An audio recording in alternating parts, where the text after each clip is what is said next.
Good morning, Colorado. Welcome to our Tuesday edition of Local Biz Buzz. I'm your host, Larry Hers, and today in studio I have Melissa from Fig+honey. Welcome. Hi, thank you.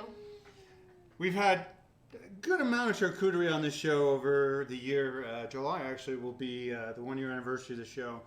And you think like you've seen it all and like people keep doing stuff that's impressive, and yet here we go again. Like somebody else who's doing charcuterie and unique and impressive. Well done. Thank you so much. Well, congratulations on your 1 year anniversary. Thank you. Fig+honey actually started during COVID, but officially Fig+honey started in 2015. When I was in graduate school for social work, I was trying to earn some money to go to India. I got accepted into a program to work on child labor policy and laws, and I couldn't afford to go. So I started making my own cheese and chutney, and Whoa. yeah. So you just figured I'll make my own cheese? Yeah. So it was a hobby. Look, I'm Mexican and Polish. Curing things and preserving things are in my blood. So I decided to try to make some cheese, and I was selling it for donations and earned my way to India, and that's how Fig+honey got started. What was the first cheese you made? It was a lavender honey goat cheese. That The second delicious. one was a jalapeno and cranberry goat cheese, and then I made like a sage and lemon zest. Wow. And what about chutneys?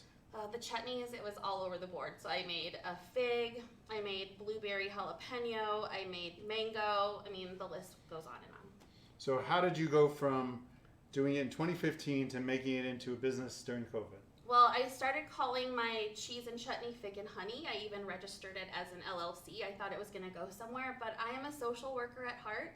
So I decided to pursue that for a while, and I still am a social worker. But during COVID, someone asked me to make charcuterie because I would always make it for parties and events or just bring it to a friend's house. And they asked me if I could make charcuterie, but leave it at someone's door. And I had to think about it for a second, and my aunt said, why don't you just put it in a box? I'm like, oh my gosh, that's genius. So I made a little charcuterie box. I made a post on Facebook, and within 1 week, I had 121 orders. Jeez. And the rest is history. I mean, it has taken off. So I am officially Fig+honey. That's fantastic. Yeah. And we were talking earlier also, like, I give a lot of people advice on Instagram because I spend a lot of time on it. And your Instagram is amazing. Go to her Instagram, Fig+honey? Fighoney.denver. Fighoney.denver. Yes. Fantastic images. And what I saw on there, which we're going to get into, let's just get into it now, Okay. is the Prosecco. Like, Yes. What is a Prosecco van? On her Instagram, she's got this Prosecco van. All right, you guys, this was like a dream that I had sitting on my couch drinking champagne with a friend. And someone asked me, what do you want to do with Fig+honey? And I said, I would love to have a Prosecco van. And they said, what the heck is a Prosecco van? It's like a little Italian van on wheels, and I had it custom built. So one side has two taps on the outer side, and the other side pops out to a bar. So you can stand inside and serve cocktails. So right now in Colorado, there isn't a mobile bar license. I'm working on that. But I can be hired for private events and parties. So people can serve themselves Prosecco. I can make craft cocktails, farm to glass. I work with local farmers around Boulder and Longmont to really make some really great cocktails. So. And do you drive it there? I tow it. It goes Okay. 10 miles an hour. It didn't look like it you're would going the take me a little highway. while. Yeah, it's so cute. But do you ever drive it like around the neighborhood? Or? I drive it around the block, and I get a lot of stares, and people point and say, "What is that?" Yeah. And it's adorable. It's so cute. It's only 8 feet tall. Let's put this board right here, right on the close-up here, and start talking about what's on here because it's definitely some unique stuff. Yeah. So I'll point and you tell me what it is because I don't know. Sure. I mean, it's obviously some kind of cheese. But That's a French herb cheese. It's soft and it's really mild. So what I do with my boards is I try to incorporate mild flavors because I get a lot of feedback from people like, I don't know what this is, but it really exposed me to something new. And so I feel like when people are trying something new, it can't be too sharp. okay. So it's very soft and mellow. And I put dried flowers on top that are edible that I get from a local company here in Denver. And then, go ahead What and is point that? to something else. That is lychee.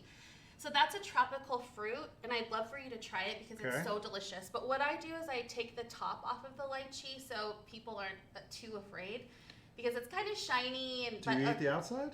You don't eat the outside, Okay. you only eat the inside. There's a soft seed that you cannot chew on, but just Okay. like eat around it, and it's really sweet and delicious. Well, while we're talking about things I don't know what they are. That's a passion fruit. So I put passion fruit in all of my charcuterie. It's kind of a signature of mine. Okay. And I work with a woman-owned farmer in Florida, and that's where I get all of my tropical fruit from. And I just love them. It's like tart and sweet. Actually, it's really good on champagne and prosecco. Do you eat the whole thing? You eat the inside. Okay. Kind of slurp it. It's like a fruit oyster. I'm going to be trying both of those. Let's get into some of these cheeses. So that's a blueberry goat cheese. It's very delicious. It's mild. It's, typically people don't love goat cheese. You It's a love love goat or hate cheese, thing, but for yeah, sure. it is a love or hate. It's But strong. this is a good segue into goat cheese because it tastes like dessert. Okay. And that's an apricot Stilton. It's so delicious. So I love dried apricots and dried fruit. We're all like, where is Yeah, she it's getting this delicious. stuff? You have to try that too. Okay, this one. So this is honeycomb on top of Yeah. Mount Tam cheese. It's See the a honeycomb? cheese. It's a cheese company in California, and that's where I get most of my cheese from. It's organic. It's delicious. It's a triple cream. It's super mild and creamy. It's so good. And are your boards customized per order, or is this your standard for this size? You'd get these cheeses, these meats. It's pretty standard unless Okay. the customer says, "Hey, I don't like goat cheese," or "I don't like brie cheese." Then I'll leave those out and really communicate with my customers to see what they like. Okay, let's run through the meats real quick. So you've got copa, salami, and a chorizo, which is my absolute favorite. It's so delicious. It's from a small mom and pop shop in New York. You have to try it. It's so spicy and mellow. Okay, what is this? Those are little Italian crackers. So I typically put those in my charcuterie because they're made with fennel seed and other spices, and they just add a really nice crunch to all of the charcuterie. I think the rest is pretty self-explanatory, It but is, even so yeah. cute, the little pickles and little. You can't have charcuterie without Cornichon pickles, and You can't? no, you cannot. I didn't know that. And listen, people automatically think of Italy for charcuterie, but I am Polish, Eastern European. We have been curing meat for so long, and so it's it runs generational in my blood. We make our own everything, so very traditional. I've seen, and I thought you might bring it, but are you still selling the dad one? I am. It's a limited supply for Father's Day. I Can only people have. still get them? They can, but I only have 15 left. Okay. So it's the Just same FYI. same idea like this, but it says dad. yeah, so I'm well known for charcuterie numbers, and now I'm moving into the charcuterie letter world. But it's super popular. People buy these for anniversaries and birthdays, and I'm also well known for these other two items, but those have really taken off. Did And you invent this? I don't want to say I invented it, but when I started looking for the idea, the only thing I could find were cakes that are shaped like numbers. Do you make the numbers yourself? I No. wish I did. No, I'm I that's go through a distributor. I'm not that creative. So they have these numbers. What are they intended for? These numbers, you think? I think it's for anything. I've seen people put candy inside, cupcakes, chocolate-covered strawberries. It's really up to you. These are great for weddings, bar mitzvahs. So my idea behind the charcuterie cup is that a lot of people make charcuterie cones, Yeah. and it's not practical. So when I'm at an event or party, I like to hold a cocktail in one hand and my charcuterie in the other, but set something down. So you can't really set down a cone. So I came up with the cup idea because I thought it would make life a little bit easier. And you can also put a little bit more inside. So you've got a dried pineapple crisp, honey sticks, and then I have Polish smoked sausage on the bottom, and it's always a surprise when people start to eat away at the cup. There's really delicious sausage on the bottom. No, I can't. It'll take me a while to get there.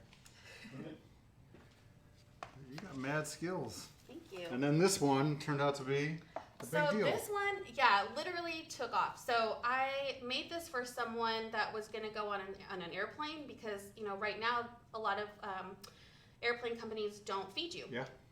So I made an airplane-friendly charcuterie, and it has become quite popular over the last 4 weeks. I think I've probably sold over 500 of these just in a few weeks, and I love them. They're so cute and compact. I call them charcuties, and I put a passion fruit, lychee, salami, crackers, honey stick, and they're just really nice. What are you charging for this? 18. Okay. What I've realized from doing this show enough times is charcuterie ain't cheap. It's not cheap, but No. I try to make Nor should things it be. as affordable as I can. So this board, it's a small board. It's $110, which I think is pretty reasonable given the amount of food that comes in there. I just want to feed people, and that's what I do. What kind of lead time do you need to get these products? So for the numbers, it's the only product on my website where I need at least a week because they've become really popular. So these numbers sell out pretty quickly. Okay. For everything else, maybe 24 hours. Wow. And you can actually set the date for delivery or pickup on my website. So delivery or pickup on the website. The website is? fighoneydenver.com. Okay. Now what do you want me to eat? I'd love for you to start with the lychee. Okay. And how do I do it? So the best way, do you mind if I eat No, it too? please do. All right, We so can the best cheers. way is you just, let's cheers. And then you peel off the skin.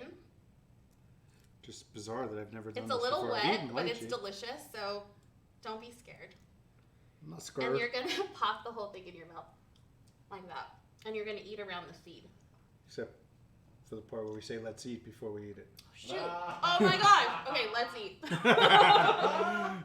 Melissa, pleasure to meet you. Thank you. Stuff is amazing. You should be very proud of yourself. We'll see you today at 11:30 for What's for Lunch. We have Supreme Chicken Grill from Aurora coming in with some Mexican grilled chicken. Let's eat. Oh. It's so strange that I've never eaten this. I know. I like it a lot.